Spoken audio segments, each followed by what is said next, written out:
We are so excited that you've chosen to attend either a Your DNA Guide webinar or a Your DNA Guide mentoring session.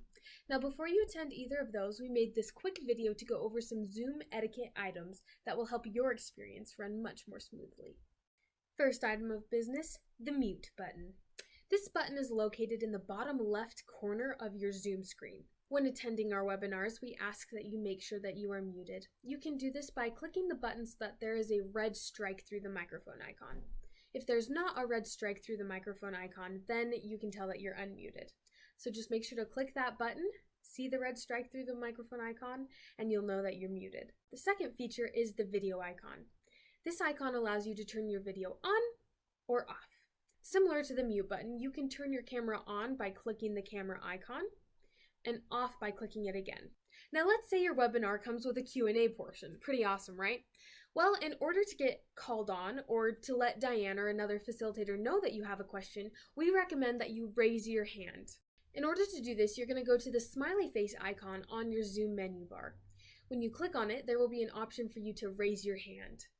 Once you click on that option, there should be a little hand emoji appearing on the top corner of your screen. This will let Diane or another facilitator know that you have a question. Once you're done answering your question, simply navigate back down to the smiley face icon and click the lower hand. That should take the icon off of your screen. Now perhaps you just heard something about DNA that you really love, but you don't want to type it out in the chat. You can go back to that smiley face icon and choose any of the emojis to express whatever you're feeling. Next, let's talk about how to save the chat. Now this feature is really useful, especially if you're attending a webinar, because there's lots of important information that you probably want to save for later. In order to save the chat, you're going to click the chat icon on the Zoom menu bar. That should pull up the chat, and within the chat bar, you're going to click the 3 dots. Those should be located right above the box where you type in your text. Once you click those, there should be an option for you to save the chat. That's the one you're going to click. If you'd like to see where your device has saved your chat, a notification should pop up on the chat bar, again, right above where you would typically type a comment into the chat. It should say Show in Folder. Once you click that, your device should show you where it has saved the chat. That way, you can go back and look at all that important DNA information. So, remember, you need to save the chat. Next, let's talk about the Fit to Screen button.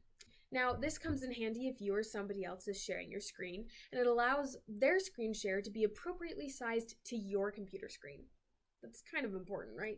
In order to do that, you're going to go up to the top of your screen, right next to the little green bar where it says View Options. Once you click that View Options button, you're going to go down and click the Zoom Ratio, and then that will allow you to click the Fit to Screen button. That way their screen share will be appropriately sized to your screen. In this video, we went over how to mute yourself, how to turn your camera on or off, how to raise your hand, how to save the chat, as well as how to fit somebody else's screen share to your screen. Thank you so much for watching that Zoom video. Now go out there and get some DNA done.